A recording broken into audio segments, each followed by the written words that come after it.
이런 사람 잡는 김치에 필요 없어! 남편이 양념 대야를 번쩍 들어 올렸습니다. 그리고 마당 바닥에 힘껏 내리쳤어요. 콱!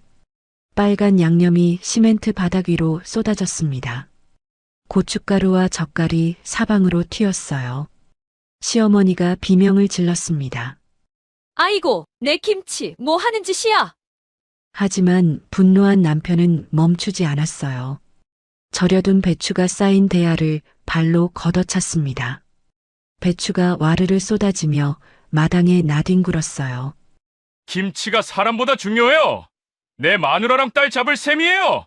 시어머니가 바닥에 쏟아진 양념을 손으로 긁어 모으며 울부짖었습니다. 하지만 남편은 돌아보지 않았어요. 창백하게 쓰러져가는 저를 번쩍 안아들었습니다. 그날의 사람 잡는 김장은 그렇게 끝이 났습니다. 대체 무슨 일이 있었던 걸까요? 이야기는 그날 새벽으로 거슬러 올라갑니다. 새벽 5시 반. 시어머니의 전화 한 통에 시댁으로 끌려갔어요. 마당에 쌓인 배추 더미를 보는 순간 눈앞이 캄캄해졌습니다. 배추 200포기. 임신 9개월 만삭의 몸으로 그걸 다 절이라는 거였어요. 김장은 며느리가 해야지. 그게 도리야. 시어머니는 당연하다는 듯 말씀하셨어요. 배가 터질 것 같았는데도요. 저는 맨손으로 배추를 절였습니다. 굵은 소금이 갈라진 손가락 사이로 파고들었어요. 피가 배어 나오는 것 같았습니다. 그런데 진짜 분노했던 건 따로 있었어요. 늦게 도착한 동서. 역시 만삭이었습니다. 그런데 시어머니의 반응은요? 미라야, 따뜻한 방에서 쉬어. 우리 손자 피곤하면 안 돼.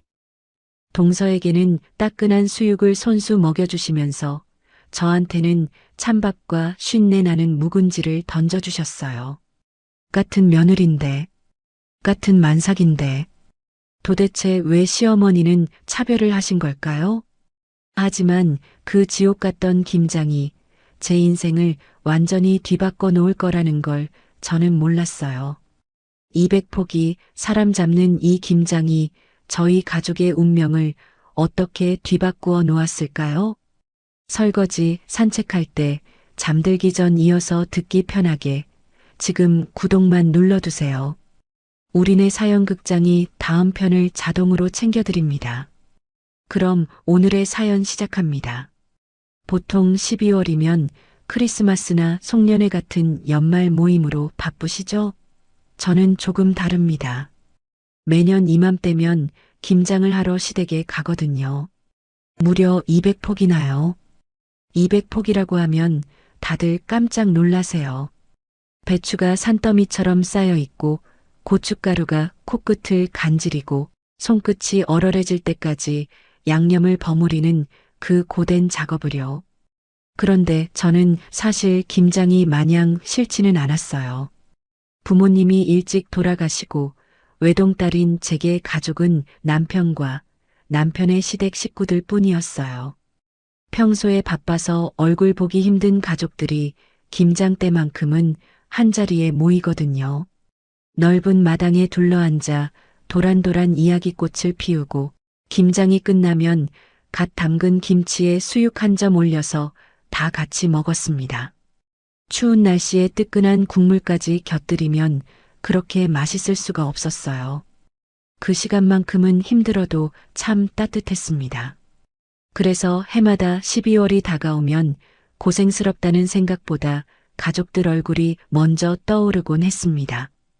그런데요, 저는 지금 거울 앞에 서서 제 배를 내려다보고 있어요. 남산만 하다는 표현이 딱 맞습니다. 임신 9개월, 35주 차예요.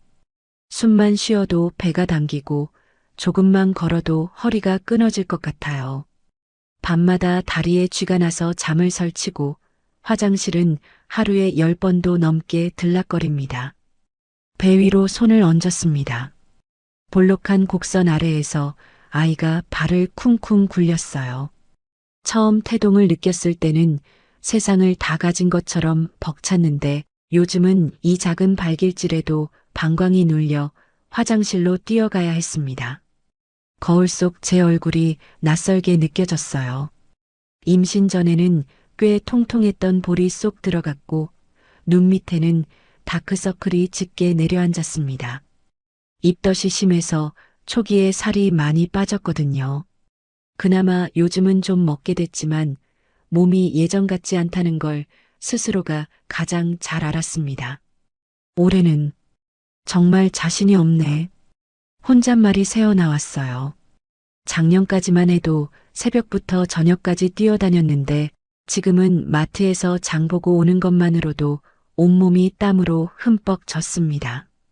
이 무거운 몸으로 찬물에 손을 담그고 쪼그려 앉아 배추를 씻고 수십 킬로그램짜리 양념 대야를 옮긴다고 생각하니 아찔했어요. 아이가 또 한 번 배를 찼습니다. 마치 엄마 걱정하지 말라는 것처럼요. 그래, 알았어. 무리하면 안 되지. 배를 쓰다듬으며 중얼거렸어요. 올해는 얼굴만 비추고 일찍 들어와야겠다고 마음먹었습니다. 시어머니께 솔직하게 말씀드리면 이해해 주시겠죠. 아무리 그래도 만삭인 며느리한테 무리하라고 하실 분은 아니실 테니까요. 저는 그렇게 믿고 싶었습니다. 창밖을 바라봤습니다. 12월의 하늘은 잿빛으로 흐렸어요. 금방이라도 눈이 쏟아질 것 같은 날씨였습니다. 왠지 모르게 마음 한구석이 무거웠어요. 그냥 몸이 힘들어서 그런 거라고, 기분 탓이라고 애써 넘기려 했습니다. 그런데 문득 몇 달 전 일이 떠올랐어요. 병원에서 아이 성별을 확인하고 시댁에 갔던 날 시어머니의 표정이요. 그 기억이 왜 하필 지금 떠오르는 건지 모르겠습니다. 한숨을 내쉬며 고개를 저었어요. 괜한 생각이었습니다. 다 잘 될 거예요. 그때는 정말 그렇게 믿었어요. 이번 김장이 제 인생을 송두리째 바꿔놓을 거라는 걸 그때는 정말 몰랐습니다. 4개월 전 일이었습니다.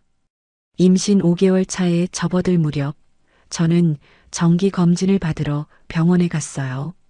그날따라 남편 동석 씨가 휴가를 내고 함께 해주었습니다. 초음파실 침대에 누워 차가운 젤이 배에 닿는 순간 괜히 긴장이 됐어요. 어머, 다리를 꼭 오므리고 있네요. 공주님인가 봐요. 의사 선생님 말씀에 저도 모르게 미소가 번졌습니다. 딸이라니. 예쁜 원피스도 입히고 머리도 예쁘게 따아주고 커서 친구처럼 수다도 떨 수 있겠다는 상상이 순식간에 펼쳐졌어요. 여보, 딸이래. 우리 딸이야. 남편도 눈을 반짝이며 제 손을 꼭 잡았습니다. 우리 둘은 병원을 나서며 내내 들떠 있었어요. 아이 이름은 뭐로 할지, 방은 어떻게 꾸밀지 끝없이 이야기꽃을 피웠습니다. 그리고 그 기쁜 소식을 전하러 시댁에 들렀습니다. 어머님, 저희 아이 성별 나왔어요. 거실 소파에 앉아 계시던 시어머니께서 눈을 크게 뜨셨어요. 그 옆에는 동서 미라도 앉아 있었습니다. 동서도 저와 일주일 차이로 임신 중이었거든요. 시어머니는 저희 둘이 비슷한 시기에 임신했다는 소식에 그렇게 좋아하셨어요. 손주를 둘이나 본다면서요. 그래, 뭐래? 시어머니의 눈빛이 기대로 반짝였습니다. 저는 환하게 웃으며 대답했어요. 딸이래요, 어머님. 그 순간 시어머니 표정이 싸늘하게 굳었습니다. 마치 찬물을 끼얹은 것처럼요. 입꼬리가 축 처지더니 한숨이 새어나왔어요. 딸이라고? 네, 예쁜 딸이에요. 초음파 사진도 있는데. 됐어. 시어머니는 손사래를 치시더니 탁자 위에 있던 보약 박스를 슬그머니 치워버리셨습니다. 분명 저희가 오기 전에 꺼내두셨던 건데요. 저는 멍하니 그 모습을 바라볼 수밖에 없었어요. 며칠 뒤 동서도 성별 검사 결과가 나왔습니다. 어머님, 저희 아들이래요. 아들. 동서가 들뜬 목소리로 외치자 시어머니 반응은 완전히 달랐습니다. 아이고, 아이고, 장하다, 내 새끼. 우리 아가 장하다. 시어머니는 자리에서 벌떡 일어나시더니 덩실덩실 춤을 추셨어요. 동서를 와락 끌어안으시며 등을 토닥토닥 두드리셨습니다. 그러고는 냉장고에서 정성껏 준비해둔 보양식을 꺼내시고 치워뒀던 그 보약 박스도 다시 꺼내 오셨어요. 이건 우리 아가 먹어야지. 귀한 몸이니까. 동서는 얼떨떨한 표정으로 저를 힐끗 쳐다봤습니다. 그러고는 아무 생각 없이 말했어요. 언니, 저 아들이래요. 신기하죠? 동서가 일부러 그런 건 아니었을 거예요. 그냥 기뻐서 한 말이겠죠. 하지만 저는 웃어줄 수가 없었습니다. 억지로 입꼬리를 올리며 축하해라고 했지만 목소리가 떨렸어요. 그날 이후로 시어머니의 태도는 확연히 달라졌습니다. 동서에게는 전화도 자주 하시고 좋은 음식이 있으면 직접 가져다 주시고 몸조리 잘하라며 용돈까지 쥐어주셨어요. 반면 저에게는 연락 한 통 없었습니다. 마치 저는 존재하지 않는 사람처럼요. 아이 성별을 알기 전까지만 해도 시어머니는 저한테도 잘해주셨거든요. 손주 본다고 그렇게 좋아하셨는데 딸이라는 말 한마디에 이렇게 달라지실 줄은 몰랐어요. 그 즈음 저는 다니던 반찬 가게를 그만뒀어요. 임신 6개월에 접어드니 종일 서서 일하는 게 너무 힘들었거든요. 사장님께서도 몸 먼저 챙기라며 쉬라고 하셨어요. 수입이 줄어드니 마음이 조금 불안했지만 뱃속 아이가 먼저였습니다. 시어머니께 반찬 가게를 그만뒀다고 말씀드렸을 때 돌아온 건 한숨뿐이었어요. 그래서 살림은 어쩌려고? 동석이 월급만으로 되겠어? 당분간은 괜찮을 것 같아요. 아이 낳고 몸 추스르면 다시. 에휴, 알았어. 전화가 뚝 끊겼습니다. 그렇게 시간이 흘러 12월이 됐어요. 김장 전날 밤 저는 침대에 누워 뱃속 아이에게 말을 걸고 있었습니다. 내일 할머니 댁에 가는데 엄마가 좀 힘들 수도 있어. 그래도 같이 힘내자, 응? 그때 휴대폰이 울렸어요. 화면에 뜬 이름은 시어머니였습니다. 여보세요, 어머님. 혜진아, 내일 김장인 거 알지? 네, 알고 있어요. 너는 새벽 5시까지 와라. 배추 절여놔야 해. 심장이 덜컥 내려앉았습니다. 새벽 5시라니요. 어머님, 저 지금 9개월이에요. 새벽에 움직이기가. 미라는 그날 낮에 와서 쉬어야 돼. 걔는 귀한 아들 품은 몸이니까. 대신 너가 좀 고생해라. 가슴이 답답해졌어요. 목소리가 떨리지 않게 애써 진정하며 말했습니다. 어머님, 저도 만삭이에요. 숨쉬기도 힘든데 배추 200포기를 어떻게 혼자. 에이, 나 때는 만삭에 밭일하다가 논두렁에서 애 낳았어. 요즘 젊은 것들은 유난이야. 움직여야 순산한다니까. 말을 자르시는 시어머니 목소리에 더 이상 반박할 용기가 나지 않았어요. 그리고 미라 보약 좀 챙겨와. 내가 너희 집 근처 한약방에 주문해뒀다. 너희 차로 갖고 오면 되잖아. 네, 알겠습니다. 전화가 끊어지고 나서 한참을 멍하니 천장만 바라봤습니다. 같은 만삭인데 같은 며느리인데 왜 이렇게 다를까요? 남편이 다가와 물었어요. 무슨 전화야? 표정이 안 좋네. 어머님이셔. 내일 새벽에 와서 배추 절여놓으래. 뭐? 당신 만삭인 거 어머니가 모르는 것도 아니고.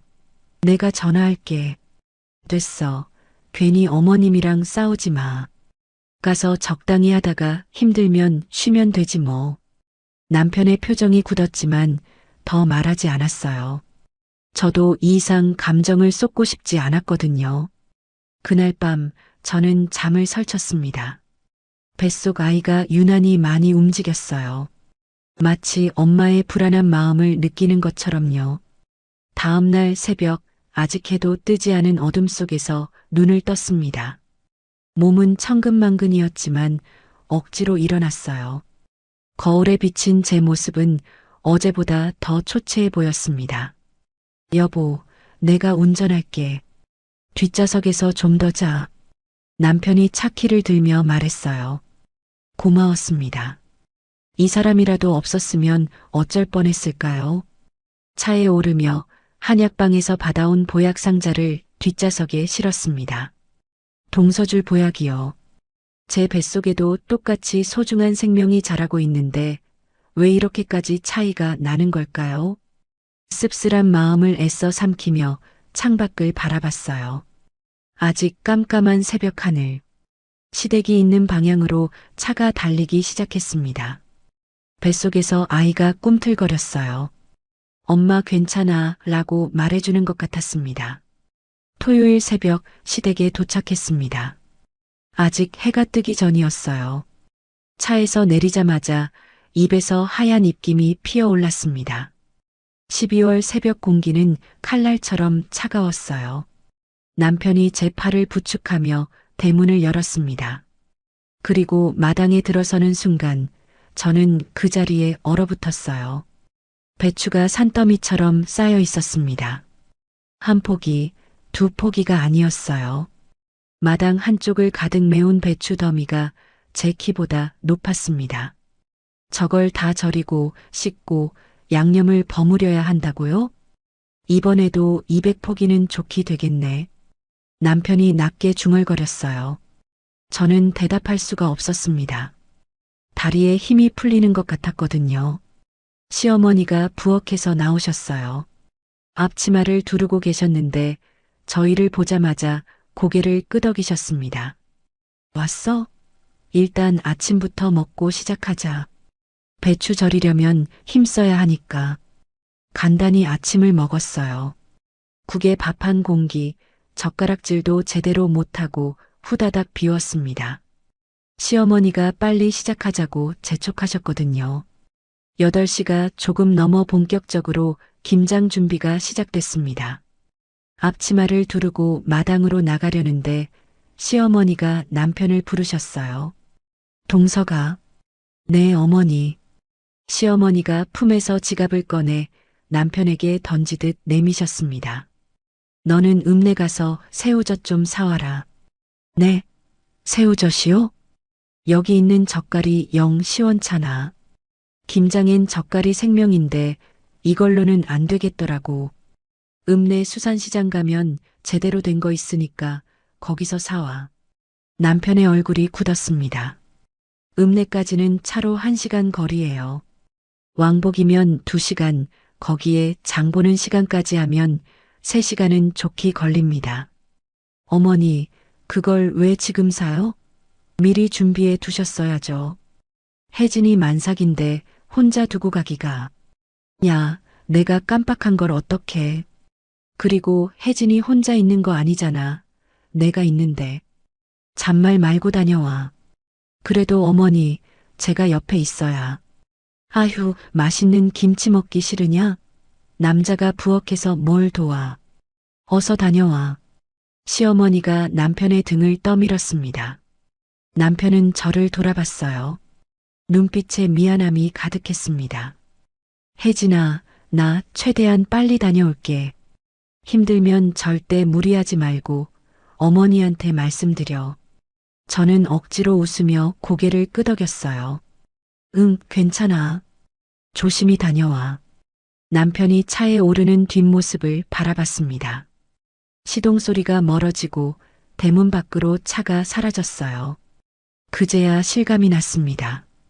저는 지금 이 넓은 마당에서 저 산더미 같은 배추와 단둘이 남겨졌다는 것을요. 뭘 멍하니 서 있어? 배추 안 절여?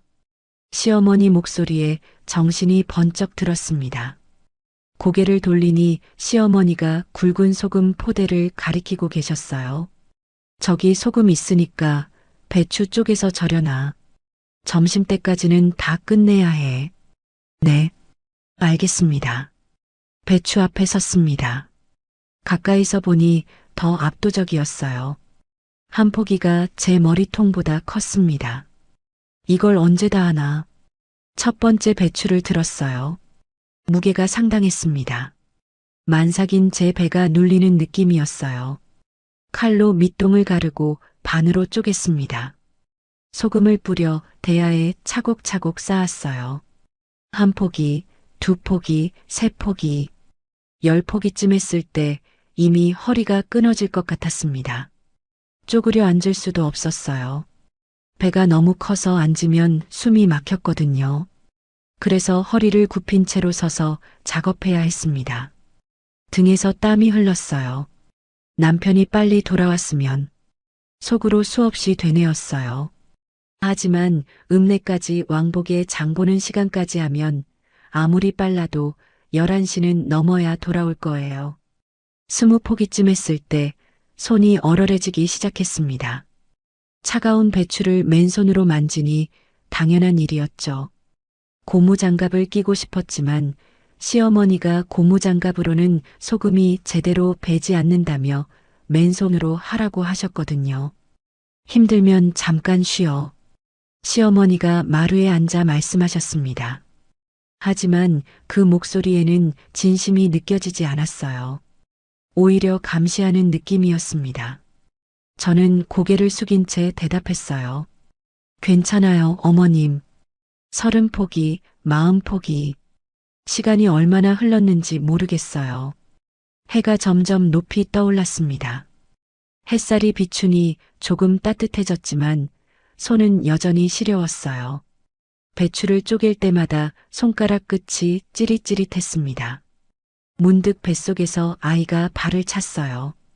저도 모르게 손을 멈추고 배를 어루만졌습니다. 미안해, 엄마가 조금만 더 하고 쉴게.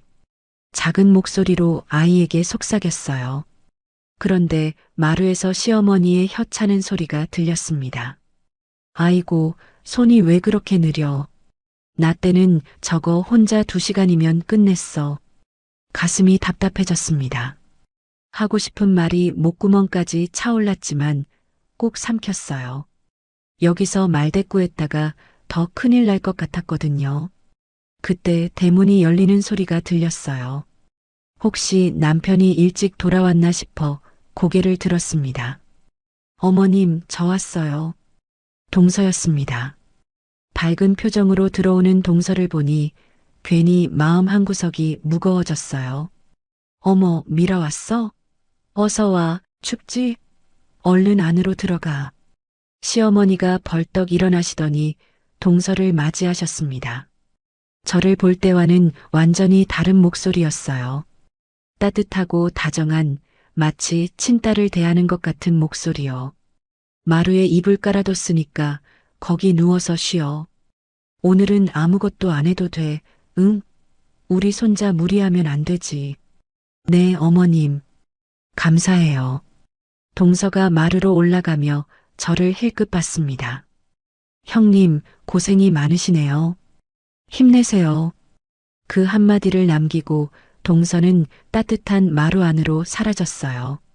저는 다시 배추를 집어들었습니다. 손이 벌겋게 얼어 있었어요. 아직 100포기도 못했는데 벌써 온몸이 부서질 것 같았습니다.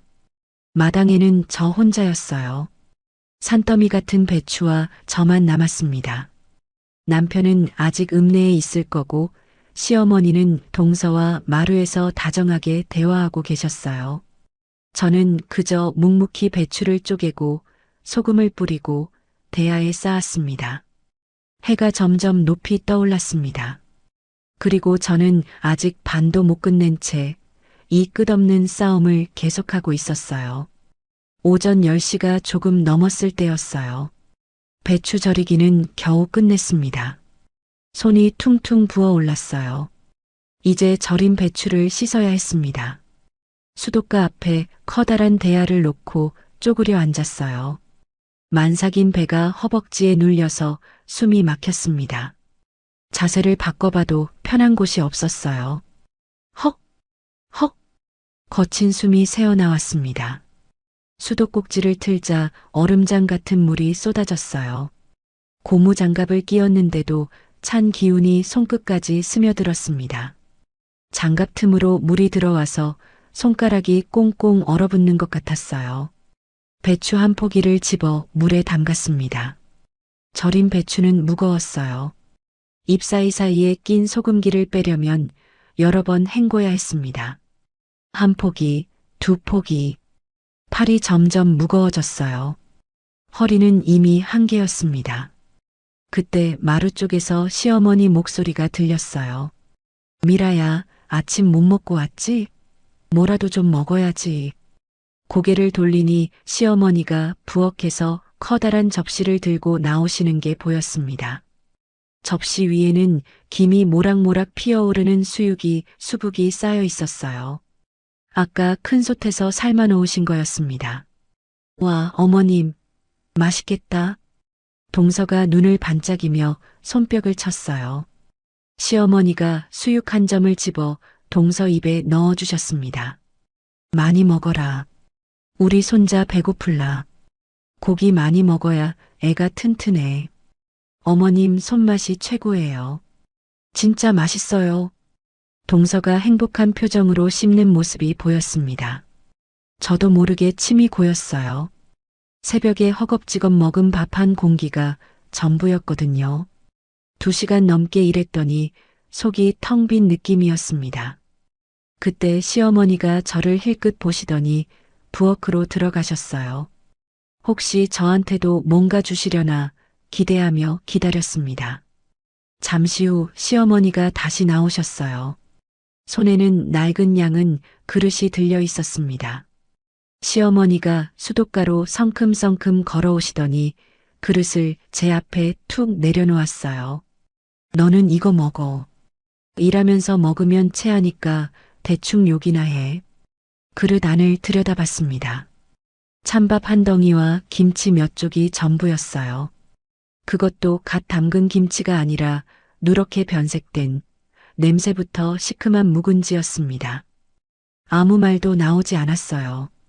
같은 며느린데 같은 만삭인데 한 사람에게는 갓 삶은 따끈한 수육을 한 사람에게는 쉰내 나는 찬밥을요. 서럽기도 하고 화가 나기도 했어요. 마루에서 동서가 또 수육을 받아 먹으며 말했어요. 형님, 이 수육 진짜 맛있어요. 형님도 나중에 드세요.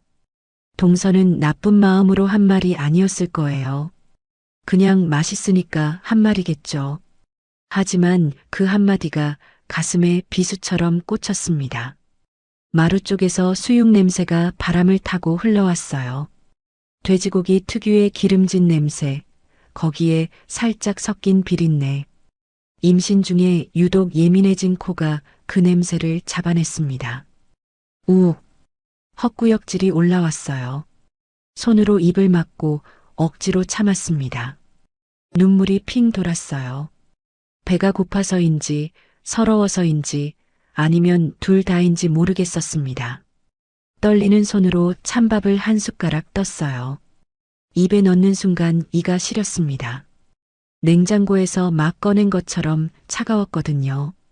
쉰 김치에서 나는 시큼한 냄새에 속이 또 뒤집혔어요. 참아야 해. 조금만 더 참으면 돼. 속으로 되뇌며 억지로 밥을 삼켰습니다. 목구멍에서 걸리는 느낌이 났어요. 왜 밥을 안 먹어? 맛없어? 시어머니가 마루에서 물으셨어요. 저는 고개를 숙인 채 대답했습니다. 아니에요. 잘 먹고 있어요.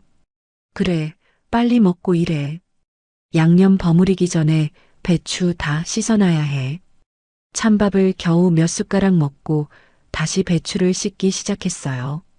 손은 이미 감각이 없었습니다. 벌겋게 부어 올랐는지 골마 터졌는지도 모르겠었어요. 그냥 기계처럼 배추를 집어 물에 담그고 헹구고 건지는 동작을 반복했습니다. 마루에서는 시어머니와 동서의 웃음소리가 들렸어요. 어머님, 이름은 뭘로 지을까 고민이에요. 내가 좋은 장명소 알아볼게. 우리 손자는 좋은 이름이어야지. 저 웃음소리가 너무 멀게 느껴졌습니다. 같은 공간에 있는데 저만 다른 세계에 있는 것 같았어요. 뱃속에서 아이가 움직였습니다. 발로 차는 게 아니라 뒤척이는 느낌이었어요. 엄마가 힘든 걸 아는 걸까요? 미안해. 엄마가 더 좋은 거 먹여줘야 하는데. 아무도 듣지 못하게 작은 목소리로 속삭였습니다. 그리고 또다시 차가운 물에 손을 담갔어요. 얼마나 시간이 흘렀을까요? 배가 점점 묵직하게 느껴졌습니다. 단순히 무거운 게 아니라 뭔가 조여오는 듯한 느낌이었어요. 허리도 끊어질 것 같았고 다리에는 쥐가 날 것 같았습니다. 그래도 멈출 수 없었어요. 아직 배추가 산더미처럼 남아 있었으니까요. 11시가 가까워질 무렵이었어요. 배추를 씻다가 갑자기 배가 뭉치는 느낌이 들었습니다. 처음에는 그냥 아이가 발차기 하는 건가 싶었어요. 그런데 점점 이상했습니다. 배가 돌처럼 딱딱해지면서 조여오는 느낌이었어요. 손을 멈추고 배를 감싸 쥐었습니다. 숨을 깊이 들이쉬어 봤지만 배의 긴장이 풀리지 않았어요. 이마에서 식은땀이 송골송골 맺히기 시작했습니다. 괜찮아. 곧 풀릴 거야. 속으로 되뇌며 다시 배추를 집으려고 했어요. 그런데 손이 덜덜 떨렸습니다. 배의 긴장이 풀리기는커녕 점점 더 세게 조여왔어요.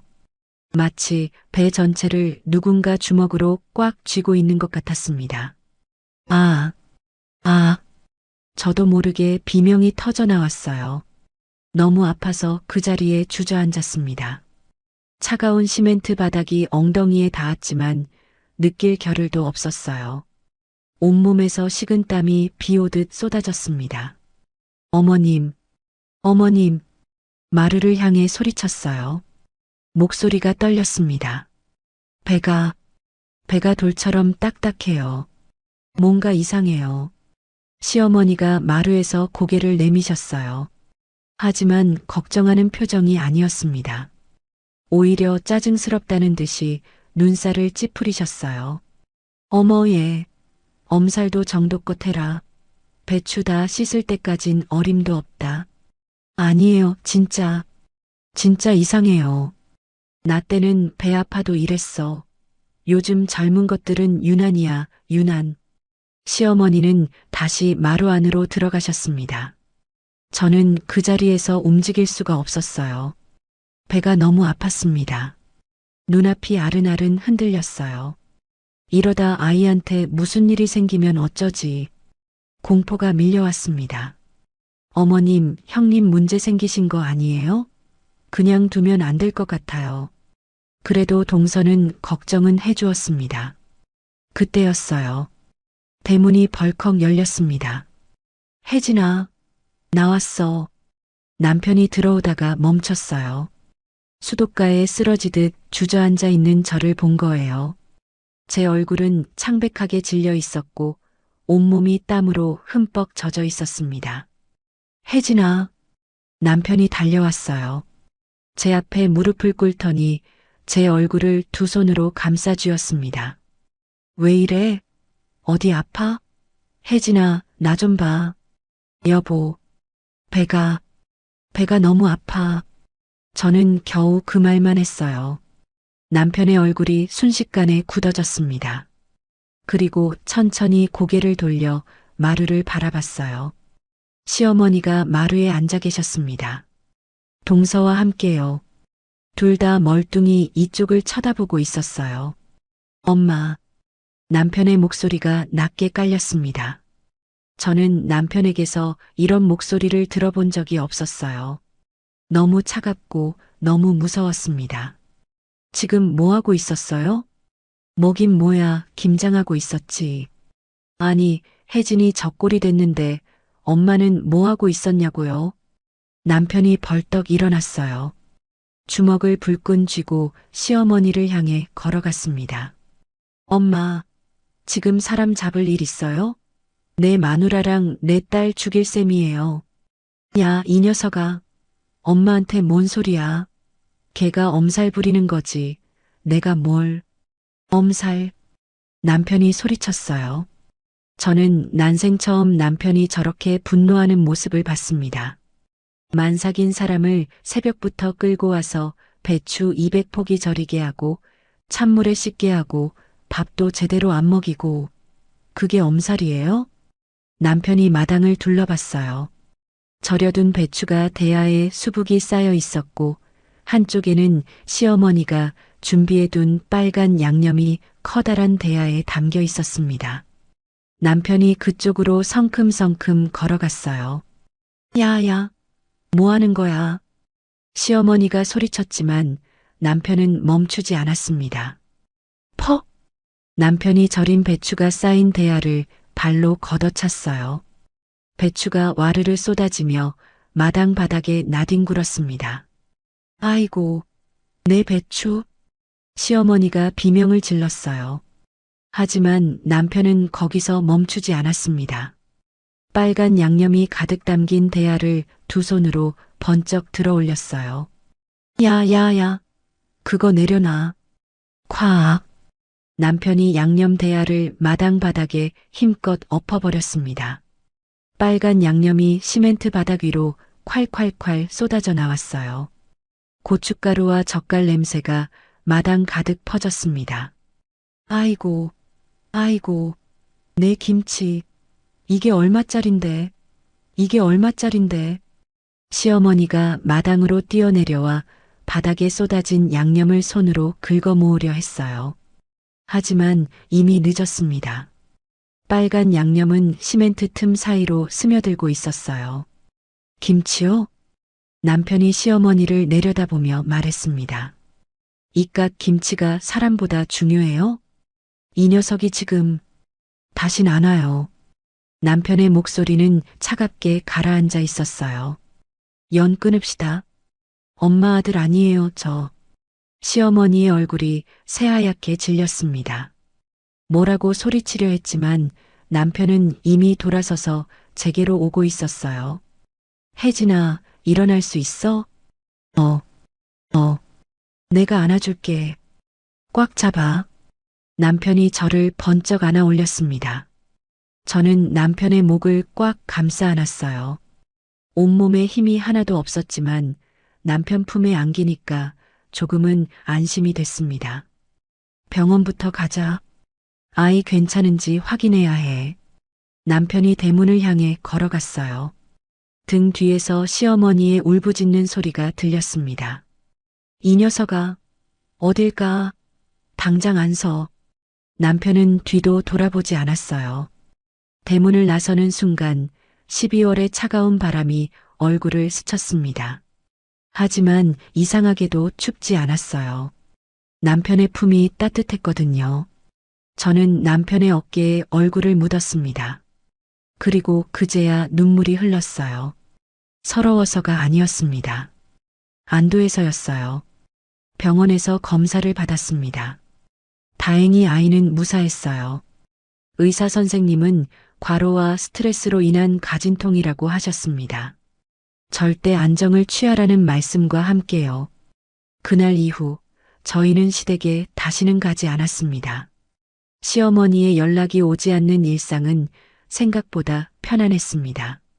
뱃속에 제 아이가 딸이라는 사실을 안 이후로 시어머니 입에서 나오는 말들은 항상 제 가슴을 찢어 놓았거든요.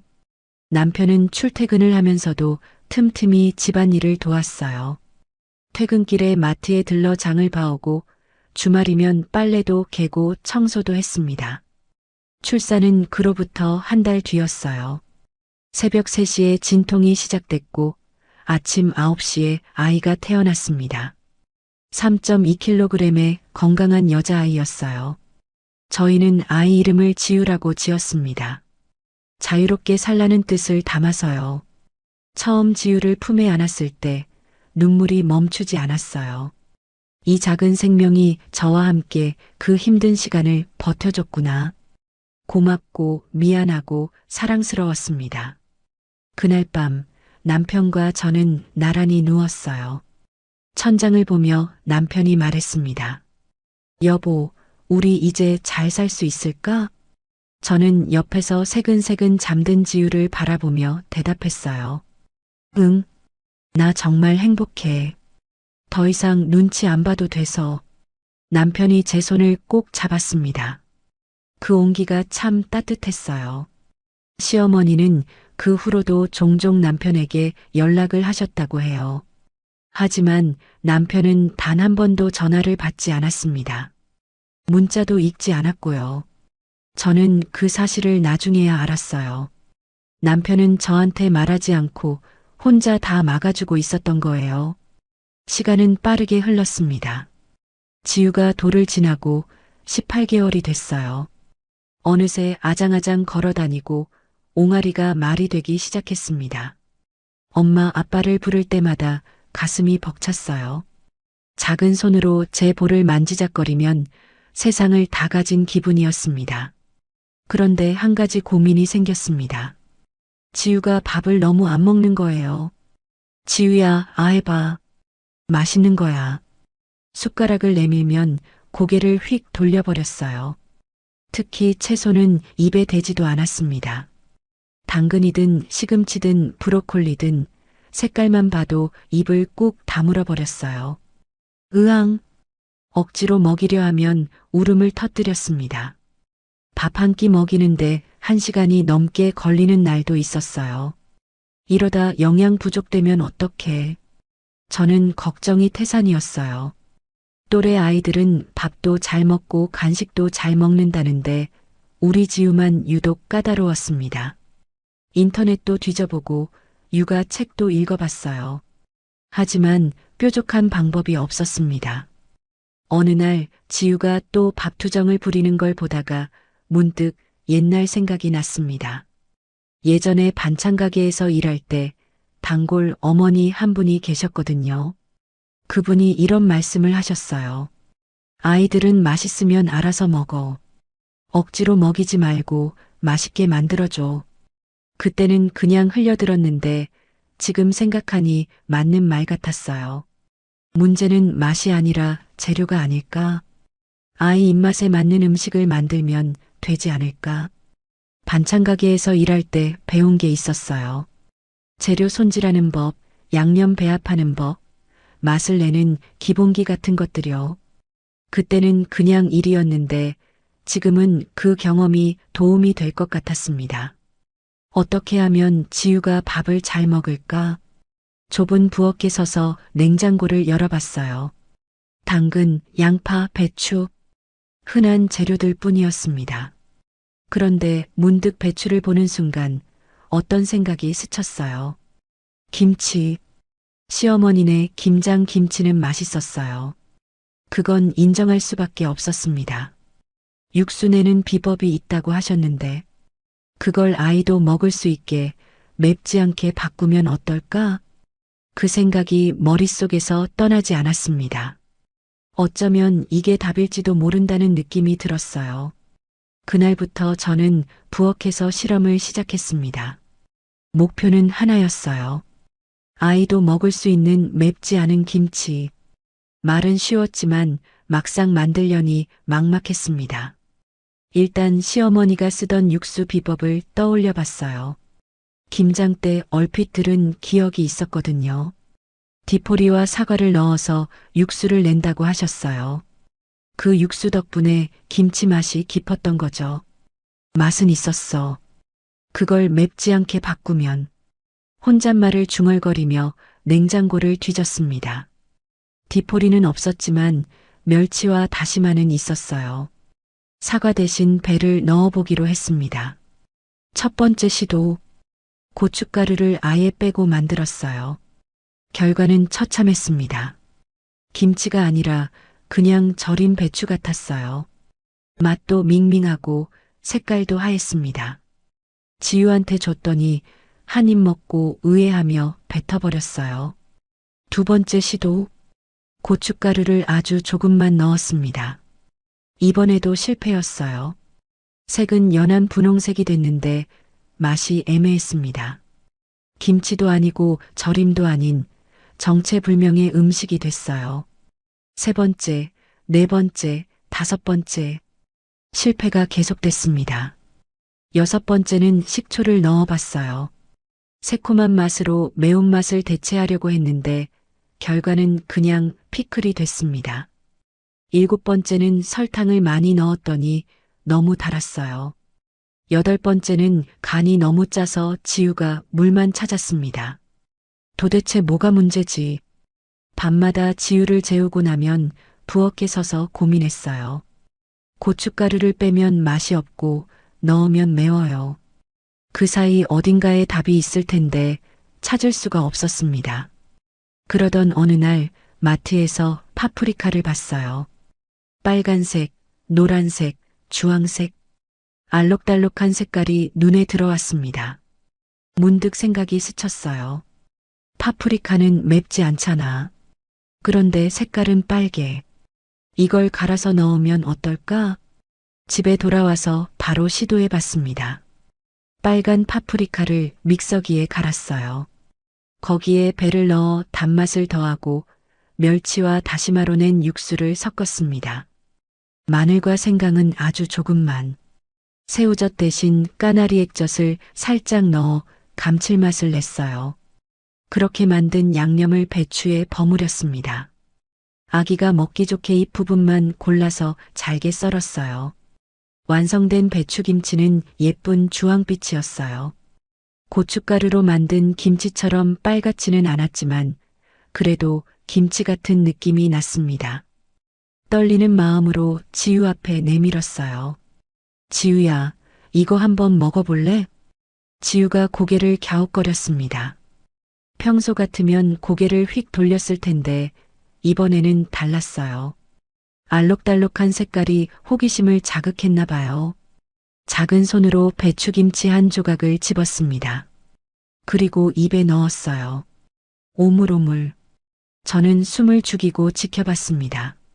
맘마. 지우가 눈을 동그랗게 뜨며 외쳤어요. 또 줘. 맘마 또 줘. 심장이 쿵 뛰었습니다. 지우가 음식을 달라고 한 건 처음이었어요. 저는 얼른 배추김치를 하나 더 집어줬습니다. 지우가 또 받아 먹었어요. 그리고 또 세상에 눈물이 핑 돌았습니다. 드디어 성공한 거예요. 몇 주간의 실패 끝에 드디어 지우가 먹는 김치를 만든 거예요. 그날 저녁 남편이 퇴근해서 그 광경을 봤어요. 지우가 김치를 먹네? 응, 내가 만든 거야. 맵지 않은 아기 김치. 대단하다 여보. 진짜 대단해. 남편이 진심으로 감탄했습니다. 저도 뿌듯했어요. 반찬 가게에서 일한 경험이 이렇게 쓰일 줄은 몰랐거든요. 그 후로 저는 아기 김치 레시피를 계속 발전시켰어요. 배추김치뿐만 아니라 오이소박이, 백김치까지. 고춧가루 대신 파프리카와 비트로 색을 내고 배와 사과로 단맛을 더했습니다. 아이들 입맛에 맞으면서도 어른들이 먹어도 맛있는 김치가 완성됐어요. 어느 날 동네 놀이터에 지우를 데리고 갔어요. 간식으로 아기 김치를 조금 싸갔습니다. 지우야, 김치 먹을래? 제가 김치를 꺼내니까 옆에 있던 엄마들이 신기하게 쳐다봤어요. 어머, 애가 김치를 먹어요? 우리 애는 김치 근처에도 안 가는데. 맵지 않은 아기 김치예요. 파프리카로 만들어서 안 매워요. 정말요? 한번 줘봐도 돼요? 호기심에 다른 아이에게도 줘봤어요. 그 아이도 맛있게 먹었습니다. 엄마들 사이에서 술렁거림이 시작됐어요. 어머, 우리 애가 김치를 먹네. 이거 어디서 사요? 저도 사고 싶어요. 제가 직접 만든 거예요. 에이, 진짜요? 언니, 이거 팔아요. 우리 애가 이거 먹으면 밥 한 그릇 뚝딱이겠는데요? 처음에는 농담인 줄 알았어요. 그런데 진심이었습니다. 한 엄마가 정말로 10,000원을 내밀며 부탁했어요. 언니, 제발이요. 다음에 만들면 저한테도 팔아주세요. 그렇게 시작됐습니다. 처음에는 아는 엄마들한테만 조금씩 팔았어요. 한 통에 5,000원씩 받았는데 사람들이 이 맛에 이 가격이면 너무 싸다며 더 줬습니다. 입소문이 퍼지면서 주문이 늘어났어요. 집 부엌에서 만들어서 배달하는 수준이었는데 어느새 감당이 안 될 정도가 됐습니다. 여보, 이러다가 진짜 가게를 내야 하는 거 아니야? 남편이 농담처럼 말했는데 저는 진지하게 생각하기 시작했어요. 예전에 일했던 반찬 가게 사장님한테 연락을 드렸습니다. 가게 운영에 대해 이것저것 여쭤봤어요. 위생 허가는 어떻게 받는지, 재료는 어디서 떼오는지, 가격은 어떻게 정하는지. 사장님은 친절하게 알려주셨고, 심지어 좋은 자리가 나면 연락해 주시겠다고 하셨어요. 남편과 밤새 상의했습니다. 가게를 내려면 초기 비용이 필요했거든요. 남편이 모아둔 비상금과 제가 그동안 김치 팔아서 번 돈을 합쳤어요. 빠듯했지만 도전해보기로 했습니다. 그리고 2달 뒤, 저는 작은 반찬 가게를 열었습니다. 가게 이름은 지훈의 아기 반찬이었어요. 인테리어도 화려하지 않고 자리도 골목 안쪽이었습니다. 하지만 저는 자신 있었어요. 맛으로 승부하면 된다고 생각했거든요. 개업 첫날, 아침부터 준비를 마치고 문을 열었는데 아무도 안 왔어요. 1시간, 2시간, 불안해지기 시작했습니다. 그때 유모차를 끌고 한 엄마가 들어왔어요. 놀이터에서 만났던 분이었습니다. 언니, 드디어 오픈했네요. 아기 배추김치 있어요? 네, 있어요. 2통 주세요. 그리고 오이 소박이도요. 첫 손님이었습니다. 계산하면서 손이 떨렸어요. 그런데 그게 시작이었어요. 그 엄마가 나가더니 잠시 후 다른 엄마들이 우르르 들어왔습니다. 여기가 그 아기 김치 파는 데예요? 맞아요. 어서 오세요. 점심때가 되자 가게 앞에 줄이 섰습니다. 유모차를 끌고 온 엄마들이 줄줄이 기다렸어요. 저는 정신없이 김치를 담고 계산을 했습니다. 띵동. 카드 결제 소리가 울렸어요. 띵동, 띵동. 멈추지 않았습니다. 저녁에 가게 문을 닫고 매출을 정산했어요. 눈을 의심했습니다. 하루 매출이 예상했던 것보다 훨씬 많았거든요. 여보, 이거 봐. 남편에게 장부를 보여줬어요. 남편도 깜짝 놀랐습니다. 대박이네. 당신 진짜 대박이야. 저는 웃음이 났어요. 그 힘들었던 김장날이 떠올랐습니다. 찬물에 손 담그며 울었던 그때, 찬밥과 쉰 김치를 먹으며 삼켰던 눈물. 그때는 이런 날이 올 줄 상상도 못했어요. 시어머니 덕분이네. 농담처럼 말했더니 남편이 피식 웃었어요. 무슨 소리야? 다 당신이 잘해서 그런 거지. 아니, 진짜야. 몇 년 동안 매년 그렇게 김장을 안 해봤으면 아기 김치 만들 생각을 했겠어? 시어머니 육수 비법도 몰랐을 거고. 남편이 고개를 저었습니다. 하지만 저는 진심이었어요. 물론 용서한다는 뜻은 아니었습니다. 그냥 인생이 참 아이러니하다는 생각이 들었을 뿐이에요. 그 후로도 가게는 승승장구했어요. 단골이 늘어나고 멀리서 찾아오는 손님도 생겼습니다. 아기 김치로 시작했지만 어른용 반찬도 만들기 시작했어요. 멸치볶음, 감자조림, 계란말이까지. 하나씩 메뉴가 늘어날 때마다 뿌듯했습니다. 매출은 꾸준히 올랐어요. 처음에는 하루에 손님이 10명 남짓이었는데 한 달이 지나니 30명이 넘었습니다. 2달이 지나니 50명을 넘겼어요. 재료를 더 많이 준비해도 오후면 다 팔려나갔습니다. 엄마, 맘마. 지우가 가게에서 김치를 달라고 할 때마다 저는 세상에서 가장 행복한 사람이 된 기분이었어요. 이 모든 게 제 딸 덕분이었으니까요. 가게를 연 지 6달이 지났습니다. 처음에는 하루에 손님이 10명도 안 왔는데 이제는 점심시간만 되면 줄이 섰어요. 단골 손님들이 늘어나고 멀리서 일부러 찾아오는 분들도 생겼습니다. 심지어 다른 동네에서 전화 주문까지 들어왔어요. 여보, 우리 온라인으로도 팔아볼까? 저녁에 매출 정산을 하다가 남편에게 말했어요. 온라인? 응. 요즘 멀리서도 주문 전화가 와. 택배로 보내달라는 분들도 있고, 인터넷 쇼핑몰 같은 거 만들면 더 많이 팔 수 있지 않을까? 남편이 고개를 끄덕였어요. 좋은 생각이다. 당신 정말 대단해. 뭐가 대단해? 다 지우 덕분이지. 옆에서 장난감을 가지고 노는 지우를 바라봤어요. 이 아이가 밥을 안 먹어서 시작한 일인데 이렇게 커질 줄은 몰랐습니다. 우리 복덩이 지우 덕분이네. 남편이 지우의 머리를 쓰다듬으며 웃었어요. 저도 따라 웃었습니다. 이렇게 행복해도 되나 싶을 정도였어요. 그런데 며칠 뒤 이상한 일이 생겼습니다. 그날은 재료를 사러 동네 시장에 갔어요. 단골 채소 가게에서 배추를 고르고 있는데 옆에서 상인 아주머니 두 분이 수군거리는 소리가 들렸습니다. 그 반찬 가게 알아? 지훈의 아기 반찬. 귀가 쫑긋 섰어요. 제 가게 이야기였거든요. 알지. 요즘 장사 잘 되잖아. 왜? 근데 그 집 사장이 시어머니 비법 훔쳐서 도망간 거래. 심장이 철렁 내려앉았습니다. 뭐라고요? 진짜? 누가 그래? 시어머니라는 분이 직접 그러더라고.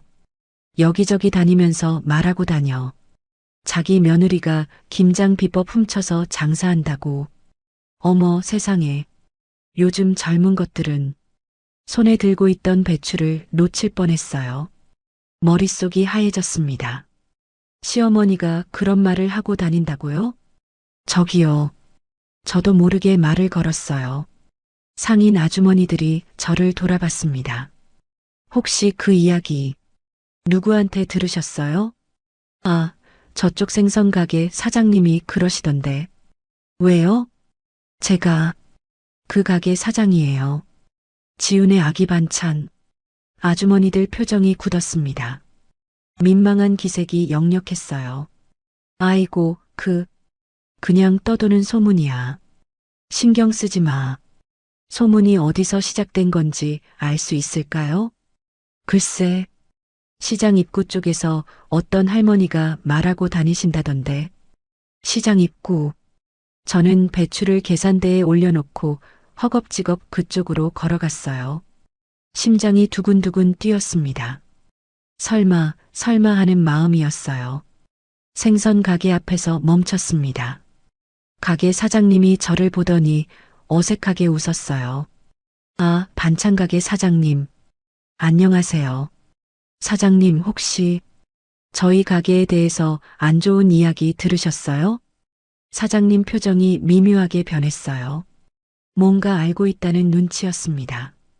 그게 어떤 할머니가 며칠 전부터 오시더라고요.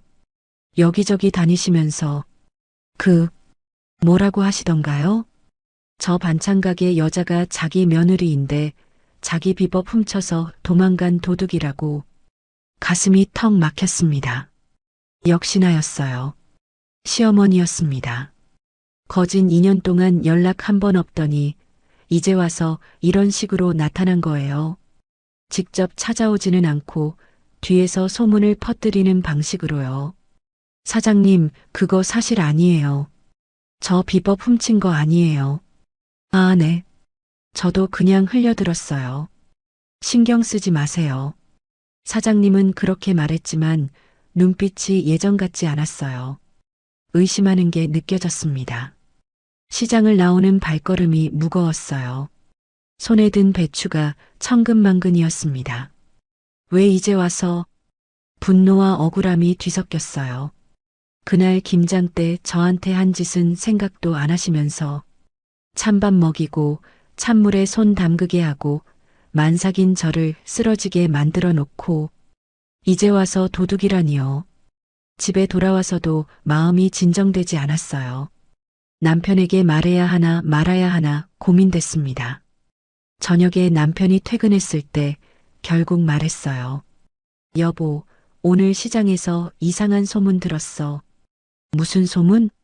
시어머니가 내가 비법 훔쳐서 도망갔다고 떠들고 다니신대. 남편의 얼굴이 순식간에 굳어졌습니다. 눈빛이 차갑게 변했어요. 엄마가? 응. 시장 상인들한테 말하고 다니신다더라. 남편이 한참 동안 아무 말도 하지 않았어요. 주먹을 불끈 쥐고 있었습니다. 그러다가 낮게 중얼거렸어요. 진짜 끝까지 이러시네. 창밖을 바라봤습니다. 해가 지고 있었어요. 행복했던 하루가 순식간에 어두워진 기분이었습니다. 이건 시작일 뿐이라는 불안한 예감이 들었어요. 그로부터 일주일이 지났습니다. 소문은 생각보다 빠르게 퍼졌어요. 시장에서만 도는 줄 알았는데 어느새 가게 근처까지 번져 있었습니다. 손님 중 몇 분이 이상한 눈빛으로 저를 쳐다보는 게 느껴졌어요. 예전처럼 스스럼 없이 말을 거는 분도 줄었습니다. 그래도 장사는 해야 했어요. 멈출 수 없었습니다. 이 가게는 제가 피땀 흘려 일군 거니까요. 그날도 평범한 토요일 점심시간이었어요. 주말이라 손님이 특히 많았습니다.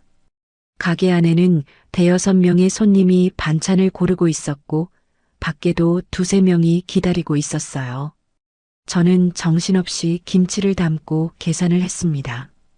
바쁜 건 좋은 거라고, 일에 집중하면 잡념도 사라진다고 스스로 다독였어요.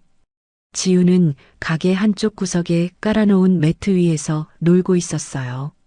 남편이 주말 출근을 해서 제가 데리고 온 거였습니다. 장난감을 만지작거리며 얌전히 앉아있는 모습이 기특했어요. 사장님, 아기 배추김치 2통이요. 네, 잠시만요. 김치를 담으려고 냉장고를 여는 순간이었습니다. 쾅! 가게 문이 거칠게 열렸어요. 너무 세게 열려서 문에 달린 종이 요란하게 울렸습니다. 고개를 돌렸어요. 그리고 심장이 멎는 것 같았습니다. 시어머니였습니다. 입구에 떡 버티고 서 계셨어요. 2년 만에 보는 얼굴이었습니다. 예전보다 살이 빠지셨고 주름도 더 깊어 보였어요. 하지만 눈빛은 여전했습니다. 아니, 더 날카로워졌어요. 증오와 분노로 가득 찬 눈이었습니다. 그날 김장 때 남편이 김치를 엎어버렸을 때 봤던 그 눈빛이었어요. 시간이 멈춘 것 같았습니다. 가게 안에 모든 소리가 사라지고 시어머니와 저만 남은 것 같았어요. 어머, 말이 입안에서 얼어붙었어요. 이 도두가, 시어머니가 소리쳤습니다. 가게 안이 쩌렁쩌렁 울릴 정도로 큰 목소리였어요. 손님들이 일제히 고개를 돌렸습니다. 어디서 시엠이 등쳐먹고 장사질이야. 어머니, 왜 이러세요? 어머니? 네가 날 어머니라고 불러? 은혜도 모르는 것이 내 비법 훔쳐다가 돈벌이 하면서 뻔뻔하게 어머니야. 손님들 사이에서 웅성거리는 소리가 들렸어요. 수군수군, 속닥속닥. 저를 쳐다보는 시선들이 느껴졌습니다. 어머, 저 사장님이 훔친 레시피래. 시어머니한테 저렇게 대든데. 귓가에 들리는 말들이 칼날처럼 꽂혔어요. 아니에요. 그게 아니에요. 하지만 해명할 틈도 주어지지 않았습니다. 손님들 중 몇 분이 슬금슬금 문 쪽으로 이동하는 게 보였어요. 도망치듯 나가려는 거였습니다. 시어머니가 성큼성큼 가게 안으로 들어왔어요. 저는 본능적으로 지우가 있는 쪽을 막아섰습니다. 무슨 일이 있어도 아이한테는 손대지 못하게 해야 했어요. 어머니, 제발 이러지 마세요. 여기 손님들 계세요. 손님? 손님이 뭐가 중요해? 내 비법으로 장사해서 번 돈 다 내놔. 비법이라뇨? 저는 어머니 비법 쓴 적 없어요. 거짓말. 시어머니가 발을 굴렀어요. 바닥이 쿵 울렸습니다. 김장 때 다 봤잖아. 내가 육수 비법 알려줬지. 디포리에 사과 넣는 거. 그거 훔쳐간 거잖아. 저는 할 말을 잃었어요. 육수 비법. 그건 맞았습니다. 시어머니가 알려주신 건 맞아요. 하지만 제 김치는 그것과 달랐어요. 파프리카와 배를 쓰고 고춧가루 대신 다른 재료를 넣고 수십 번 실패하면서 개발한 거였어요. 어머니, 제 김치는 어머니 김치와 달라요. 제가 직접 개발한 거예요. 뭐, 직접 개발? 그 입으로 뻥을 치네. 시어머니가 비웃었어요. 그리고 갑자기 진열대 쪽으로 손을 뻗었습니다. 이게 다 내 비법으로 만든 거잖아. 시어머니가 김치통 하나를 집어들었어요. 저는 소스라치게 놀라서 손을 뻗었습니다. 어머니, 안 돼요. 퍽! 시어머니가 김치통을 바닥에 내동댕이 쳤어요. 뚜껑이 열리면서 김치가 바닥에 쏟아졌습니다. 빨간 국물이 타일 위로 번져나갔어요. 손님들이 비명을 질렀어요. 누군가가 뒷걸음질 치다가 진열대에 부딪혔습니다. 세상에. 뭐야. 가게 안이 아수라장이 됐어요. 저는 정신이 아득해지는 것 같았습니다. 이게 꿈인가 싶었어요. 악몽이라면 빨리 깨고 싶었습니다. 어머니, 그만하세요. 간신히 소리쳤어요. 목소리가 떨렸습니다. 하지만 시어머니는 멈추지 않았어요. 오히려 더 거세졌습니다. 또 다른 김치통을 집어들었어요. 내 비법 내놔. 당장 가게 접어. 어머니, 접으라고. 시어머니가 두 번째 김치통도 바닥에 던졌어요. 쨍그랑 유리 깨지는 소리가 났습니다. 김치와 유리 조각이 뒤섞여 바닥에 흩어졌어요. 뒤에서 지우가 울음을 터뜨렸습니다. 놀랐나 봐요.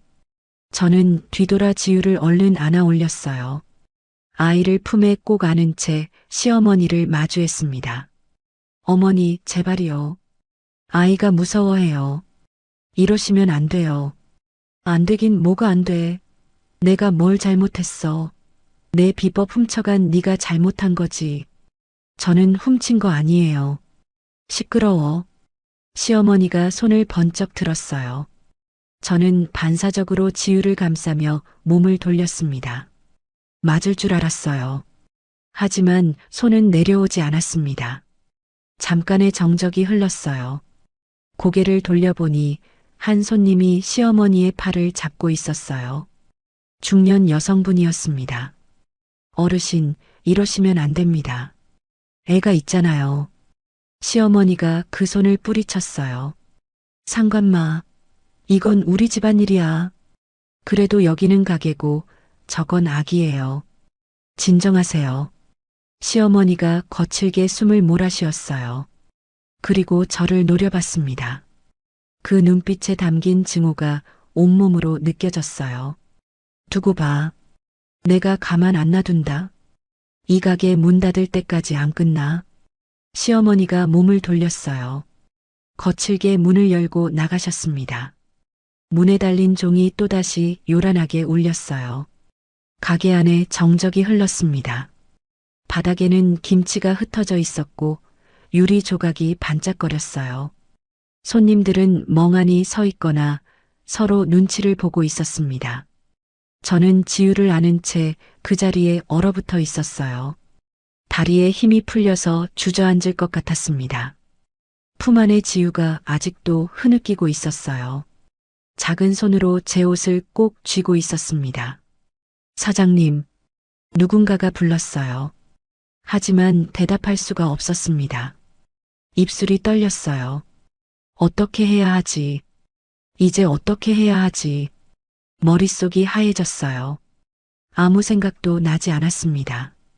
가게를 가득 채웠던 손님들의 온기가 순식간에 사라진 것 같았어요.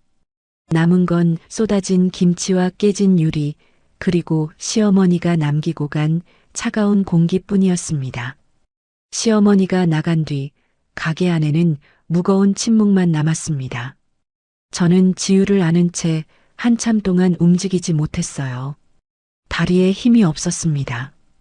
바닥에는 쏟아진 김치와 깨진 유리 조각이 어지럽게 널려 있었어요. 사장님, 누군가 조심스럽게 말을 걸었습니다. 고개를 들어보니 손님 한 분이 계셨어요. 민망한 표정이었습니다. 저희는 그냥 다음에 올게요. 그분이 문을 열고 나갔어요. 그 뒤를 따라 다른 손님들도 하나둘 빠져나갔습니다. 아무도 눈을 마주치지 않았어요. 썰물처럼 빠져나가는 발걸음 소리만 들렸습니다. 순식간에 가게가 텅 비었어요. 아까까지만 해도 북적이던 곳이었는데, 줄까지 섰던 곳이었는데, 이제는 저와 지우만 덩그러니 남았습니다. 품 안에 지우가 울음을 그치고 제 얼굴을 올려다봤어요. 작은 손으로 제 볼을 만졌습니다. 아이는 무슨 일이 일어난 건지 모르는 눈빛이었어요. 그게 더 가슴이 아팠습니다. 괜찮아.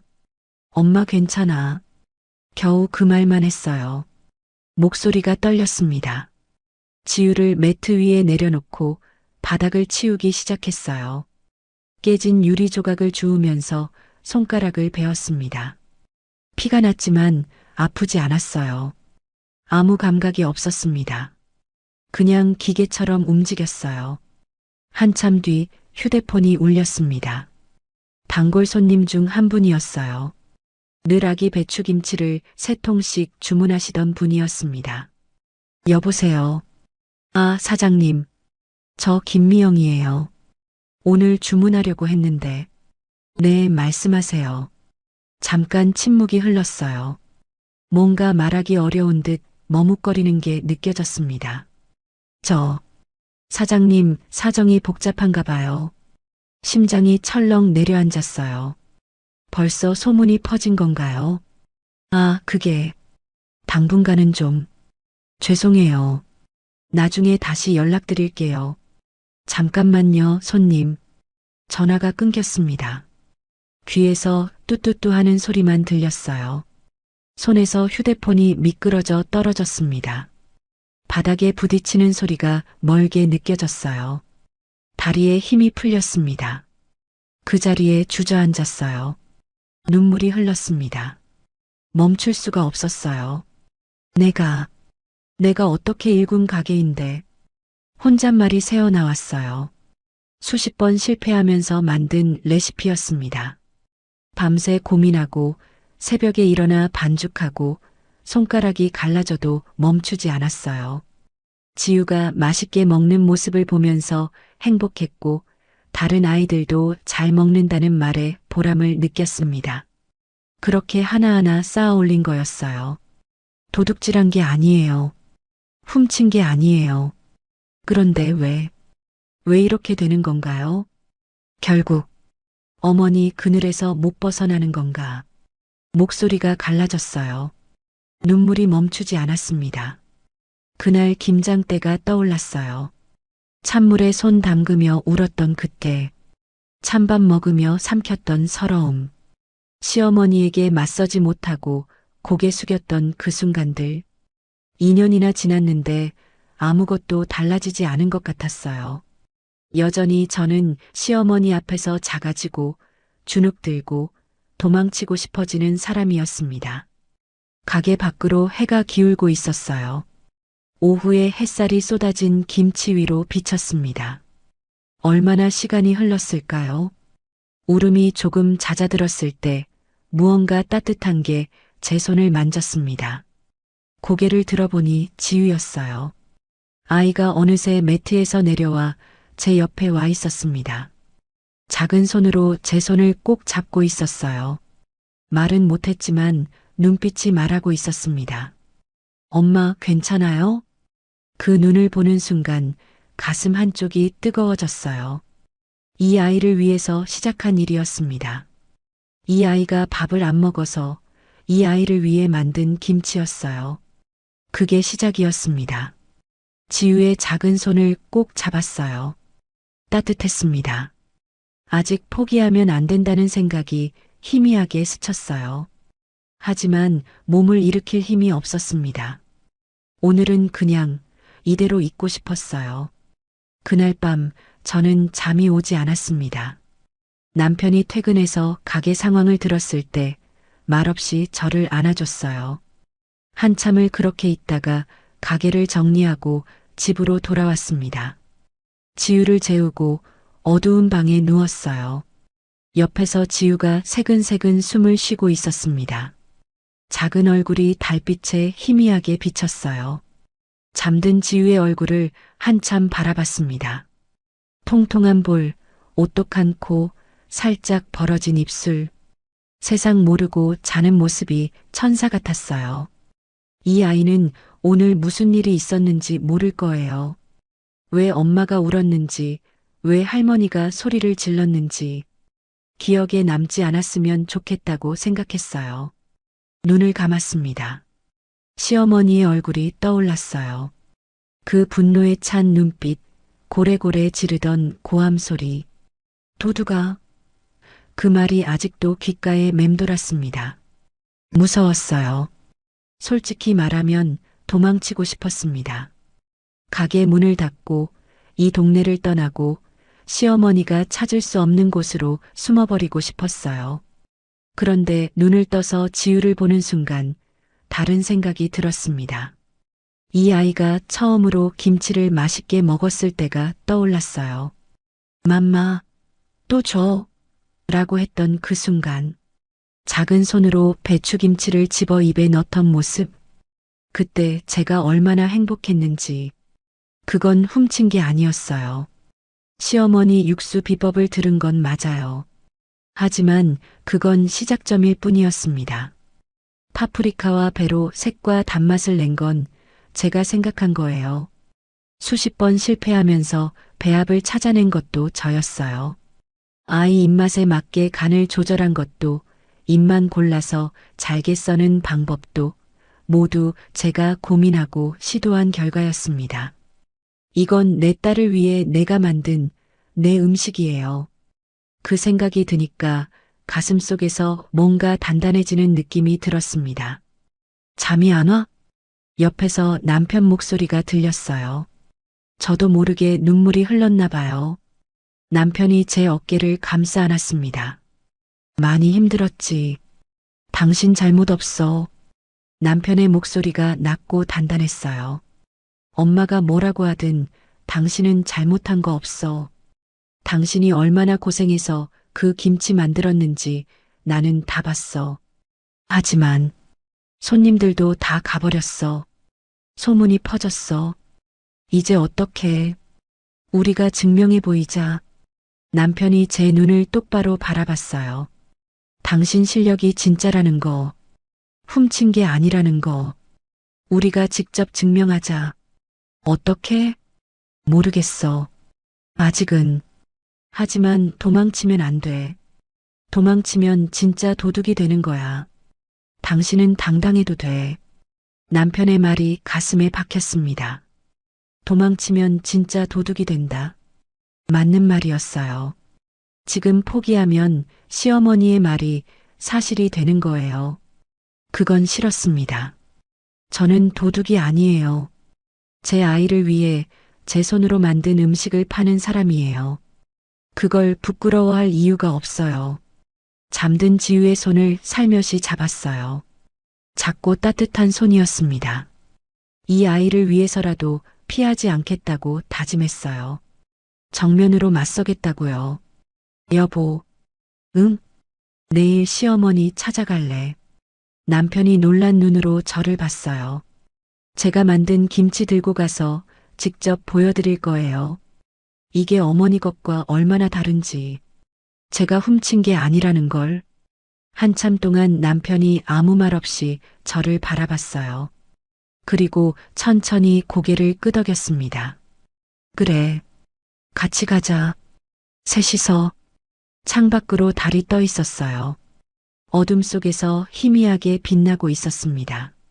내일은 긴 하루가 될 것 같았어요. 하지만 더 이상 두렵지 않았습니다. 다음 날 아침 저는 새벽부터 부엌에 섰습니다. 아기 배추김치와 백김치를 정성껏 담았어요. 재료도 최상급으로 골랐습니다. 평소보다 더 신경 써서 양념을 배합하고 한 입 한 입 정성스럽게 버무렸어요. 제가 할 수 있는 최선의 맛을 보여드리고 싶었거든요. 오전 10시 저희 가족은 시댁으로 향했습니다. 차 안에서 아무도 말이 없었어요. 남편이 운전대를 잡고 있었고 저는 조수석에 앉아 무릎 위에 김치통을 꼭 안고 있었습니다. 뒷좌석에는 지우가 카시트에 앉아 있었어요. 2년 만이었습니다. 그날 김장 이후로 한 번도 오지 않았던 길이었어요. 창밖으로 익숙한 풍경이 스쳐 지나갔습니다. 저 논두렁을 지나면 시댁이 나와요. 심장이 점점 빠르게 뛰었습니다. 손바닥에 땀이 났어요. 긴장돼? 남편이 물었어요. 응. 솔직히 무서워. 괜찮아. 내가 옆에 있잖아. 남편이 제 손을 잠깐 잡아줬어요. 그 온기가 조금은 위안이 됐습니다. 곧 시댁 대문 앞에 도착했어요. 차에서 내리니 다리가 떨렸습니다. 2년 전 이 마당에서 배추를 절이고 찬물에 손을 담그고 쓰러질 뻔했던 기억이 스쳤어요. 대문을 열고 들어갔습니다. 마당은 예전과 똑같았어요. 한쪽에는 장독대가 있었고 처마 밑에는 빨래가 널려 있었습니다. 평화로운 풍경이었지만 제 마음은 평화롭지 않았어요. 누구야? 마루에서 시어머니 목소리가 들렸어요. 이어서 문이 열리더니 시어머니가 모습을 드러내셨습니다. 저희를 본 순간 시어머니의 얼굴이 굳었어요. 너희가 여길 왜 와? 목소리가 차가웠습니다. 어제 가게에서 난동을 부렸던 분이 맞나 싶을 정도로 담담했어요. 하지만 눈빛에는 여전히 적대감이 서려 있었습니다.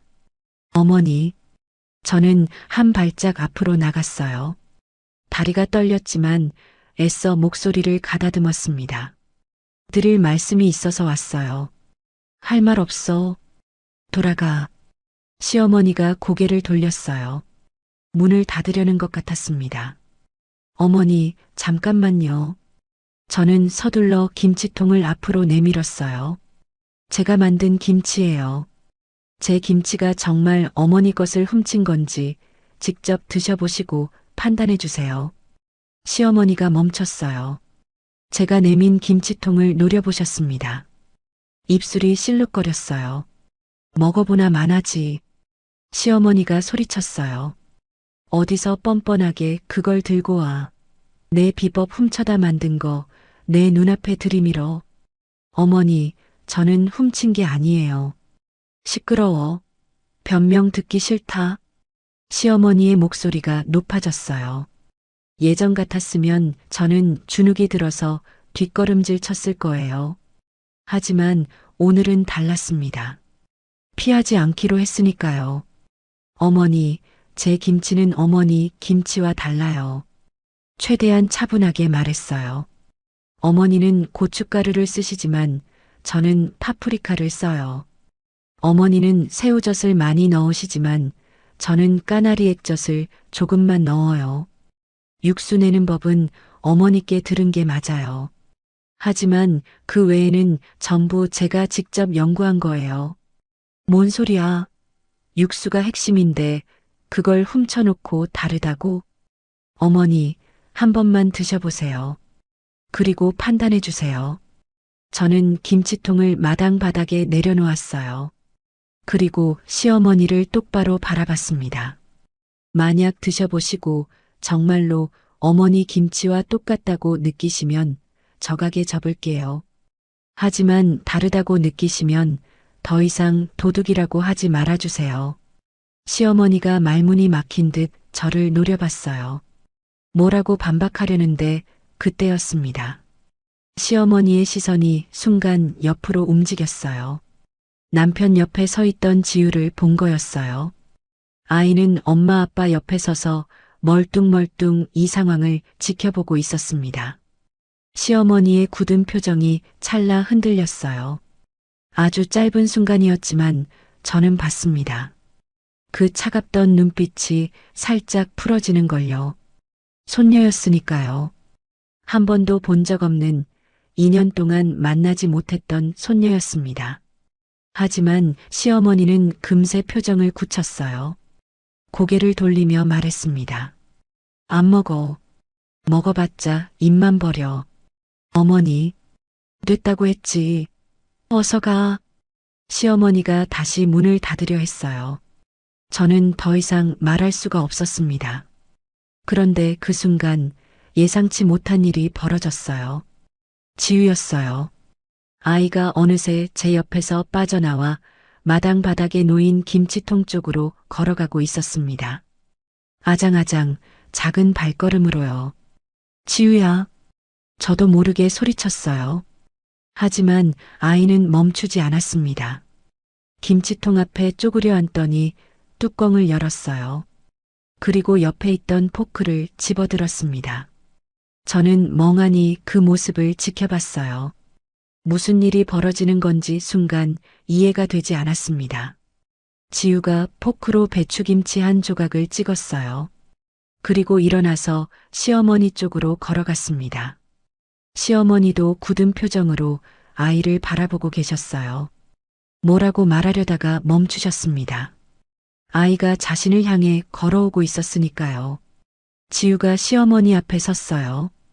그리고 포크에 찍힌 김치를 시어머니 입 앞으로 들어 올렸습니다. 아이가 해맑은 표정으로 입을 벌리며 시어머니에게 김치를 권했어요. 할머니한테 맛있는 걸 먹여주고 싶다는 순수한 마음이 고스란히 느껴졌습니다.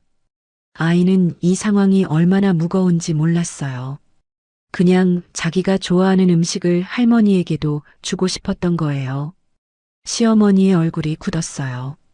하지만 아이는 계속 김치를 들이밀었습니다. 작은 손으로 포크를 꼭 쥐고 할머니가 받아먹기를 기다리고 있었어요. 정적이 흘렀습니다. 시어머니가 어떻게 할지 아무도 몰랐어요. 저는 숨을 죽이고 지켜봤습니다. 그때 시어머니가 천천히 입을 벌렸어요. 얼떨결이었던 것 같아요. 손녀가 내미는 걸 거부할 수 없었던 거죠. 아이의 순수한 눈망울을 외면할 수 없었던 거예요. 시어머니가 김치를 받아드셨습니다. 오물오물 씹는 소리가 조용한 마당에 울렸어요. 저는 심장이 터질 것 같았습니다. 제발, 제발 맛있다고 느껴주세요. 속으로 빌었어요. 시어머니의 표정이 변했습니다. 처음에는 굳은 얼굴이었어요. 그런데 씹을수록 뭔가 달라졌습니다. 눈이 조금씩 커지더니 멈칫하셨어요. 아니, 이게... 시어머니가 중얼거렸어요. 손으로 입을 가렸습니다. 저는 조마조마하게 지켜봤어요. 제 심장 소리가 마당 전체에 들린 것 같았습니다. 이게 뭐야? 시어머니가 다시 말했어요. 목소리가 떨렸습니다. 아삭하고 시원하면서도 육수 맛이 나는데 맵지가 않아. 씹을수록 감칠맛이 퍼지는 게 느껴지는 것 같았어요. 시어머니의 표정이 점점 달라졌습니다. 처음에 거부감이 사라지고 그 자리에 놀라움이 자리 잡았어요. 자신이 알던 깊은 육수의 풍미가 느껴지지만 자극적이지 않고 부드러운 맛이었거든요. 시어머니가 저를 돌아봤어요. 아까와는 다른 눈빛이었습니다. 분노가 아니라 놀라움이 담겨 있었어요. 이거 네가 다 연구한 거냐? 저는 천천히 고개를 끄덕였어요. 네, 어머니. 어머니 육수 맛을 기억하고 그걸 바탕으로 제 방식대로 만들어 봤어요. 어머니 손맛 흉내라도 내보려고 밤새 연구했어요. 우리 지우 먹이려고요. 아이가 채소를 안 먹어서 김치로 먹일 수 있으면 좋겠다 싶었거든요. 시어머니가 한참 동안 아무 말도 하지 않았어요. 그냥 저를 바라보고 계셨습니다. 그 사이 지우가 다시 김치를 집어 시어머니에게 내밀었어요. 할머니가 맛있게 먹으니까 더 주고 싶었나 봐요. 아이는 환하게 웃고 있었습니다. 그 웃음을 본 순간 시어머니의 눈에서 눈물이 흘렀어요. 아이고, 시어머니가 갑자기 무릎을 꿇었습니다. 그리고 지우를 와락 끌어안았어요. 아이고, 이 예쁜 거사. 아이고. 시어머니가 오열하기 시작했어요. 지우를 꼭 안은 채 어깨가 들썩거렸습니다. 저는 그 모습을 보며 눈물이 났어요. 옆에 있던 남편도 눈시울이 붉어져 있었습니다. 한참을 울던 시어머니가 고개를 들었어요.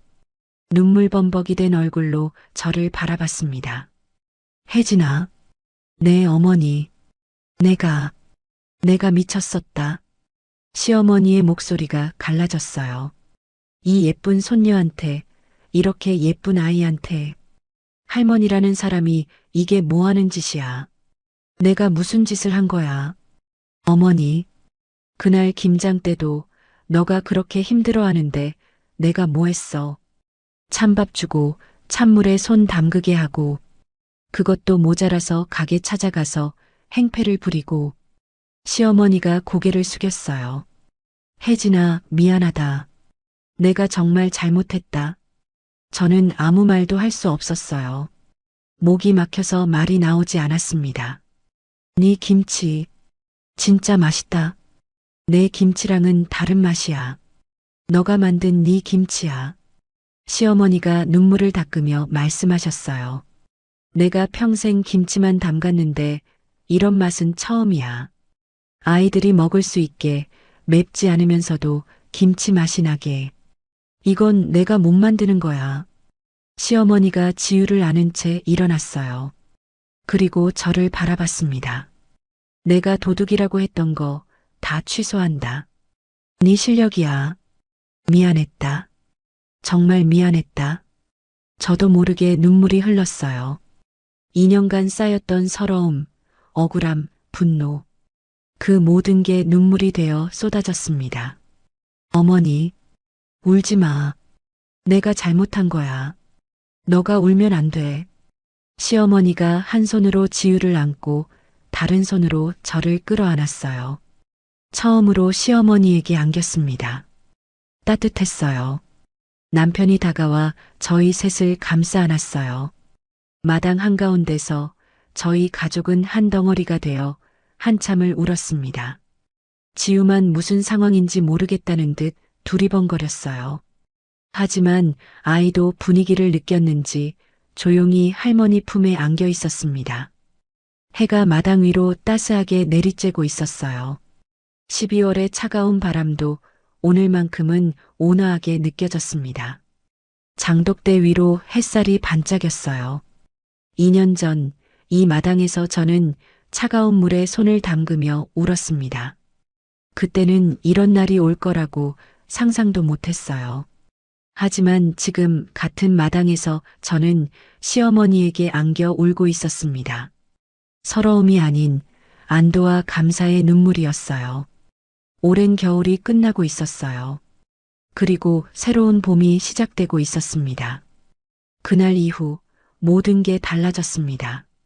물론 하루아침에 모든 앙금이 사라진 건 아니었어요. 시어머니와 저 사이에는 2년간 쌓인 상처가 있었으니까요. 처음에는 어색했습니다. 서로 눈을 마주치기도 힘들었고 무슨 말을 해야 할지도 몰랐어요.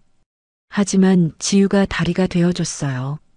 시어머니는 손녀를 보고 싶어 하셨고 저희는 조금씩 시댁을 방문하기 시작했습니다.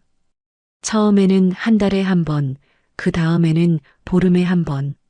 지우가 할머니 품에서 웃을 때마다 시어머니의 표정이 조금씩 부드러워졌어요.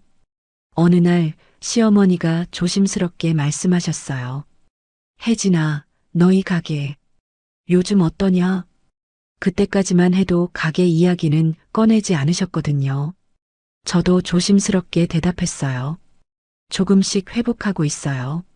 소문이 가라앉으니까 단골분들이 다시 오시더라고요.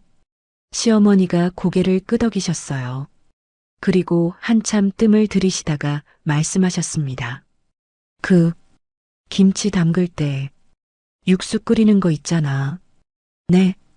디포리 양을 조금 더 늘려봐. 그리고 사과 대신 배를 넣으면 단맛이 더 깔끔해. 저는 깜짝 놀랐어요. 시어머니가 저한테 요리 조언을 해주시다니요. 어머니, 뭘 그렇게 놀라. 맛있게 만들라고 하는 말이야. 시어머니가 퉁명스럽게 말씀하셨지만 저는 알 수 있었어요. 그게 시어머니 나름의 화해 방식이라는 걸요. 그 후로 시어머니는 종종 제 김치에 대해 조언을 해주셨어요. 배추 고르는 법, 소금 절이는 시간, 양념 배합의 미세한 차이까지 수십 년간 김치를 담아오신 분의 노하우가 조금씩 저에게 전해졌습니다. 저도 시어머니께 제가 개발한 방법들을 알려드렸어요. 파프리카로 색을 내는 법, 아이들 입맛에 맞게 간을 조절하는 법. 시어머니는 처음에는 그게 되겠어? 하셨지만 막상 해보시더니 괜찮네? 하셨어요. 어느새 저희는 서로의 레시피를 나누는 사이가 됐습니다. 그렇게 1년이 흘렀어요. 가게는 예전보다 더 커졌습니다. 작은 골목 안가게에서 시작했는데 이제는 큰 대로변에 매장을 열었어요. 지훈의 아기 반찬이라는 간판이 번듯하게 걸려 있었습니다. 오늘은 새 가게 오픈 1주년이었어요. 가게 안에는 손님들로 북적였습니다. 한쪽에서는 제가 프리미엄 아기 김치를 포장하고 있었고 다른 한쪽에서는 시어머니가 명품 매운 김치를 담고 계셨어요. 네, 시어머니도 가게에 나오셨어요. 공식적으로 함께 일하는 건 아니었습니다. 그냥 가끔 오셔서 도와주시는 거예요. 손녀 보러 온다고 하시면서 어느새 앞치마를 두르고 김치를 담고 계시는 거죠. 어머니, 너무 무리하지 마세요. 무리는 무슨, 이 정도는 일도 아니야. 시어머니가 손을 휘휘 저으셨어요. 하지만 표정은 밝았습니다.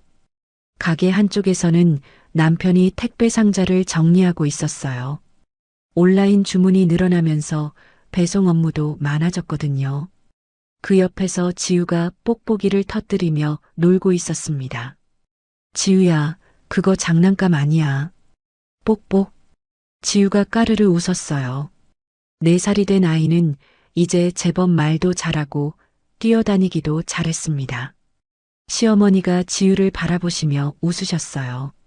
예전에 그 차갑던 눈빛은 어디에도 없었습니다. 이 녀석 할머니 닮아서 손재주가 좋아. 어머니, 뽁뽁이 터뜨리는 게 손재주예요? 그것도 재주지 뭐. 저도 모르게 웃음이 났어요. 1년 전만 해도 상상할 수 없는 풍경이었습니다. 문득 창밖을 바라봤어요. 12월의 햇살이 따스하게 내리쬐고 있었습니다. 3년 전 그 김장날도 12월이었어요. 찬물에 손 담그며 울었던 그날, 이런 날이 올 줄 알았을까요? 시어머니가 제 옆으로 오셨어요. 김치를 담던 손을 멈추고 저를 바라보셨습니다. 혜진아. 네, 어머니. 그때 정말 미안했다. 시어머니가 갑자기 그런 말씀을 하셨어요. 저는 깜짝 놀라서 시어머니를 봤습니다. 아직도 가끔 그때 생각이 나. 너가 만삭으로 배추 절이던 거, 찬밥 주던 거, 내가 왜 그랬을까 싶어. 어머니, 나도 시집살이 힘들게 했거든. 그래서 며느리한테 똑같이 한 거야. 그게 당연한 줄 알았어. 시어머니가 한숨을 쉬셨어요. 근데 지우 보면서 많이 생각했다. 내 손녀가 나중에 시집가서 그런 대우 받으면 내가 가만히 있을까? 못 있지. 그런데 난 너한테 그랬잖아. 저는 아무 말도 할 수 없었어요. 목이 메었습니다. 앞으로는 잘할게. 며느리가 아니라 딸이라고 생각할게. 시어머니가 제 손을 잡았어요. 주름진 손이었지만 따뜻했습니다. 고마워요, 어머니. 저도 시어머니의 손을 꼭 잡았어요. 눈물이 핑 돌았지만 행복한 눈물이었습니다. 그때 지우가 달려왔어요. 시어머니와 저 사이에 끼어들더니 두 팔을 벌렸습니다. 나도 안아. 시어머니와 저는 동시에 웃었어요. 그리고 지우를 가운데 두고 함께 안았습니다. 남편이 그 모습을 보며 휴대폰을 들었어요. 잠깐 사진 찍자. 3대가 다 모였네. 찰칵. 사진 속에는 김치 냄새 가득한 가게에서 세 여자가 웃고 있었습니다. 할머니, 엄마, 그리고 손녀. 3대가 함께요. 맵고 짠 시집살이였지만 이제는 달콤하고 시원한 인생이 익어가고 있습니다. 우리 가족의 김치처럼요. 여기까지가 저의 연말 이야기였습니다. 돌이켜보면 참 멀리도 왔어요. 만삭의 몸으로 찬물에 손 담그며 울던 그날, 저는 정말 모든 게 끝난 줄 알았거든요. 시어머니의 구박, 차가운 밥, 쏟아지는 눈물. 그때는 내일이 올지조차 막막했습니다. 그런데 지금 저는 이렇게 웃고 있어요. 제 옆에는 저를 끝까지 지켜준 남편이 있고 세상에서 가장 사랑스러운 딸 지유가 있어요. 그리고 믿기 어려우시겠지만 시어머니와 함께 김치를 담그고 있습니다. 인생이 참 알 수 없죠? 가장 힘들었던 순간이 가장 큰 선물이 될 줄 누가 알았겠어요. 그날의 김장이 없었다면 저는 아기 김치를 만들 생각조차 못했을 거예요. 시어머니의 육수 비법도 몰랐을 테고 이 가게도 없었겠죠. 물론 그렇다고 그 시간이 괜찮았다는 건 아니에요. 아팠어요. 정말 많이 아팠습니다. 하지만 그 아픔이 저를 여기까지 데려다 줬어요. 혹시 지금 힘드신 분이 계신가요? 시집살이 때문에, 가족 때문에, 혹은 다른 어떤 이유로든 마음이 무거우신 분이 계실지도 모르겠어요. 저도 그랬으니까요. 그런 분들께 이 말씀을 드리고 싶어요. 지금 흘리시는 눈물이 언젠가는 웃음이 될 수 있다고요. 오늘의 상처가 내일의 힘이 될 수 있다고요. 포기하지 마세요. 버티다 보면 분명 길이 보일 거예요. 그리고 한 가지 더요. 사람은 변할 수 있어요. 저도 변했고 시어머니도 변하셨어요. 평생 원수처럼 지낼 줄 알았는데 지금은 서로의 요리를 나누는 사이가 됐잖아요. 시간이 걸릴 수 있어요. 하지만 마음을 닫지 않으면 언젠가는 봄이 와요. 올해도 어느덧 끝이 보이네요. 연말이면 괜히 마음이 복잡해지잖아요. 한 해를 돌아보면서 잘한 일보다 못한 일이 먼저 떠오르고요. 만나지 못한 사람, 하지 못한 말들이 생각나기도 하고요. 그래서 오늘 이 영상을 보시는 분들께 부탁드려요. 올해가 가기 전에 주변의 소중한 사람에게 마음에 담아뒀던 말 한마디 건네보시는 건 어떨까요? 미안하다는 말, 고맙다는 말, 사랑한다는 말. 하기 어려운 말일수록 하고 나면 마음이 따뜻해지더라고요. 저도 오늘 시어머니께 전화드려야겠어요. 별말 아니어도 괜찮아요. 그냥 어머니, 밥 드셨어요? 한마디면 충분하니까요. 따뜻한 연말 보내세요. 그리고 새해에는 더 많이 웃으시길 바랄게요. 저는 강혜진이었습니다. 감사합니다. 오늘 이야기가 마음에 남으셨다면 구독과 알림으로 다음 만남을 예약해 두세요. 우리네 사연 극장이 다시 찾아갑니다. 그리고 오늘 이야기를 듣고 느낀 감정과 생각을 댓글로 소통해 주세요. 우리네 사연 극장 시청자 그리고 구독자 여러분, 따뜻한 연말 되시고 새해 복 많이 받으세요.